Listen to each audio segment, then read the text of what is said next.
Welcome to Work With Us. This is a short segment where I'm going to share with you some information on how to identify signs and symptoms of depression and arthritis. I'm going to talk about how the two are related to one another and share some great online support tools that you can access anywhere, anytime from the comfort of your own home. I want to start out by asking you to think about why depression and arthritis may not come up as a common topic of conversation in our daily lives at work, either in the lunchroom when you bump into a colleague or when someone just stops by your workstation to talk and catch up. If you hadn't guessed it, it's stigma. Stigma can act as a barrier to openly discussing how we might be feeling if we're experiencing a challenge to our mental or our physical health. As you can see in the poster here on the right, Mood Disorders Society of Canada runs an Elephant in the Room campaign dedicated to raising awareness around mental illness in the workplace and ending stigma. You can customize the poster to feature your own employee assistance plan information, and it's really easy to do. For more information on how you can join, visit the link at the bottom of the slide. As we always do, in order to give you a real sense of the impact that both conditions are having across Canada, we look at the statistics. Picture this: every week, almost 500,000 Canadians will not go to work because of mental illness. The Arthritis Society also knows that while people with arthritis do want to work, it is estimated that 55% will work through their pain, while a third will take time off work either permanently or temporarily to deal with their pain. So I'm going to talk in this session about two things. The first, I'll go over some of the signs and symptoms of depression and arthritis. If you have experience with either of these conditions, you'll have some familiarity. But if you haven't, it's a good idea to understand them better, just so that if a colleague, a friend, or family member develops them, you'll have a good idea of what to look for. In the second half, I'm going to profile some great online resources and exercises that you can access anywhere, anytime you would like. Let's begin by going over some of the symptoms of depression and arthritis and how the two are related to one another. Depression can sometimes be tricky to identify. Some things to think about in order to test your own mental health and well-being are: have you stopped looking forward to activities you would normally enjoy? For example, a night out with friends, a family trip to the lake on the weekend, a yoga class, or just doing some work out in the garden. Have you found that it's been difficult to focus on any one particular task for more than a minute or two? These are just some signs and symptoms, but I'm also going to go through some more and show you a quick online quiz that you can do if you think you might be experiencing depression.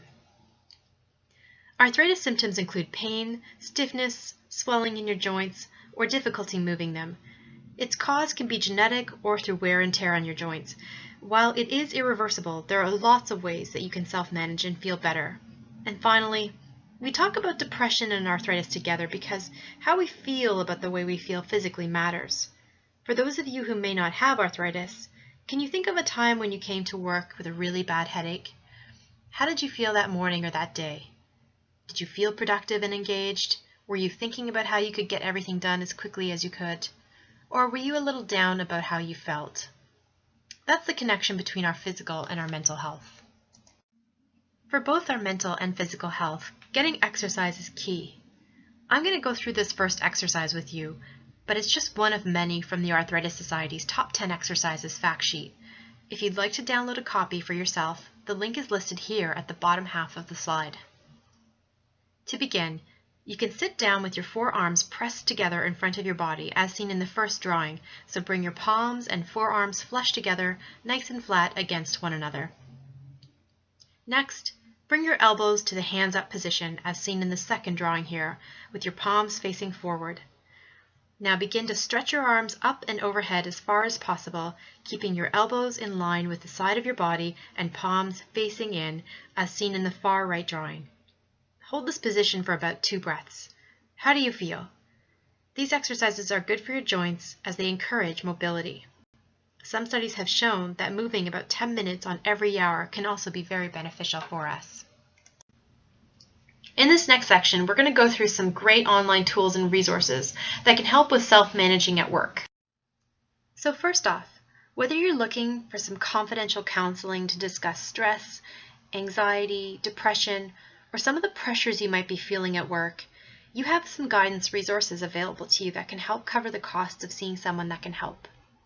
And in case you didn't know as well, you have access to a health coach where you, your spouse, or your domestic partner can get some personalized tips about nutrition, exercise, weight loss, or even quitting smoking. If you want some more information on what is available to you, try giving the number on the screen a call. So that's 1-855-410-7628. Connecting with others who know what you've been through is very important.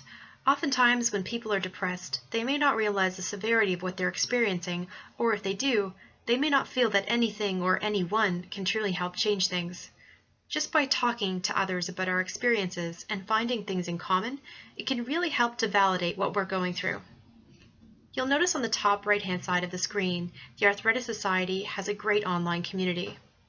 Here's a great way you can look to regain some control by learning as much as you can about your particular type of arthritis.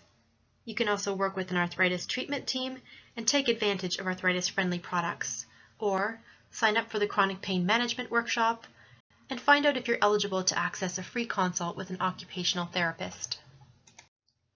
This is a screenshot of Mood Disorders Society of Canada's online discussion forum. Every year, thousands of people connect on this forum to talk and share their experiences. You can create an anonymous screen name to ensure your privacy. As you can see on the slide, you can join in the conversation in any one of these discussion groups. The people who meet here can range from those who have had a personal experience with mental illness, or maybe their son, daughter, partner, or friends are going through something, and they're looking for some information on what they can do to help. Here you have Mood Disorders Association of Ontario's Checkup from the Neck Up. It's an online quiz, so not a diagnostic test, but it is a starting point if you're unsure whether or not what you're going through is actually depression or a temporary passing feeling of sadness.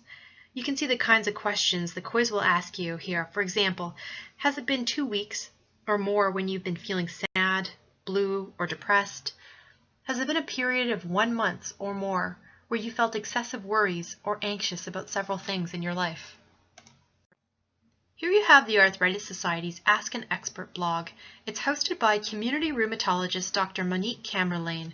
She has over 30 years experience practicing in her field and answers questions that are emailed directly to her about arthritis.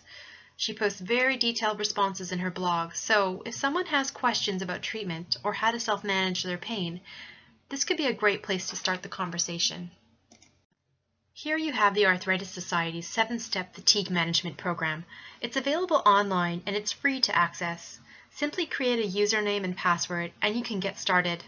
Notice here how they've got all the information and tips grouped into specific categories such as physical activity and exercise, a healthy diet, and a good night's sleep, which is really key for arthritis. And finally, here is Mood Disorders Association of Ontario's Mental Health MAP, or My Action Plan. Here you can track your moods, your medication, the amount of physical exercise you get every day. It's a great tool that helps with monitoring how you are feeling, and it encourages self-awareness. As you can see, there's also a My Journal tool here as well. Having all this information in one place can also be helpful when you plan a visit with your counselor or your physician.